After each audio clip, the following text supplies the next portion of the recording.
uJesu noma sekuphela ngaye kunomangaliso azowenza.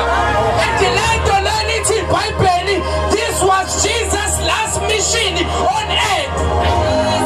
Umangaliso wokugcina uJesu awenza wayezolungisa ubudlelwano phakathi kwabantu bephila emhlabeni. Ngiyafa mina kodwa ngicontent ukuthi laba bantu bahlalisane kanjani. Ngiyafa mina kodwa lo mzalwane akakhulumisani nomakhelwane wakhe. Mina ngiyafa kodwa labazalwane bangenelani.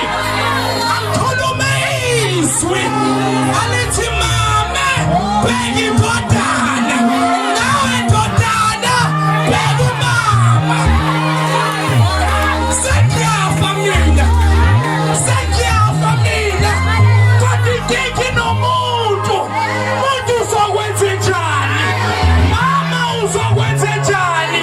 Njengendodana yakhe endala sengiyafa mina. Who's going to take care of you? Oh my God. Hallelujah. Silungisa ubudlelwano. Silungisa ubudlelwano. Uhleli kanjani lo seceleni kwakho? Uke wamkhawula yena ufike enkonzweni noma uvesane wanyipha nje.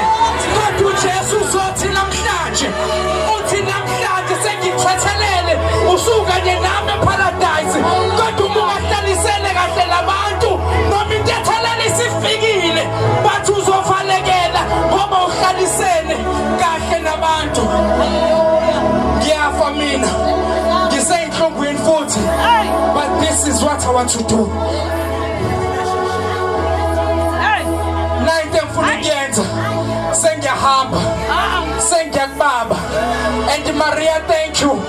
You've been a good mother to me. But iposition engikuyona, even the address I will say to you woman, ngoba I'm no longer gonna need a mother. Kodwa manje I'm going to be uNkulunkulu wakho. Awukwazi ke Maria noma ubuyi transportation yami emhlabeni ungilethe emhlabeni, but mase ngiyole ngemthilo ehlazo angisezoba indoda